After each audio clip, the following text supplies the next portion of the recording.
сиз айттыңыз, ошо именно 12 жылдык образованияны айылдарга, региондорго киргизсек жеңил болот деп.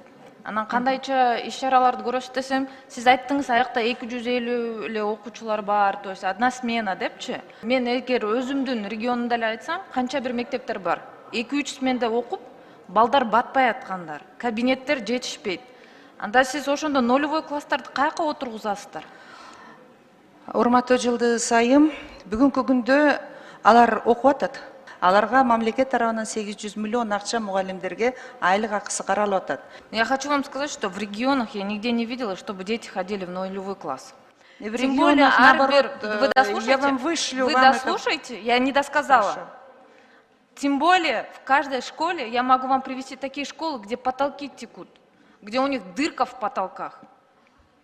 Давайте ошолорду оңдойлук. Я могу даже вам привести видео, где балдарга китептер жетпей, айрык китептер менен отургандарды.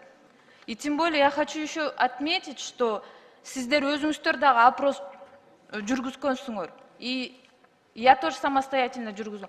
Биздин эл өзлөрү каршы 12 жылдыкты. Почему биз элди укпайбыз?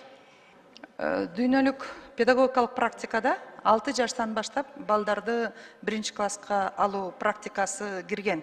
Акыркы жылдары эмне үчүн бюджетте жетишпестик жетип атканды бюджеттин жоктугунан эмес, бизде мындан 7-8 жыл мурун 90 миң бала бала бакчага келсе же 1-класска, азыр 173-150 миң бала келип жатат.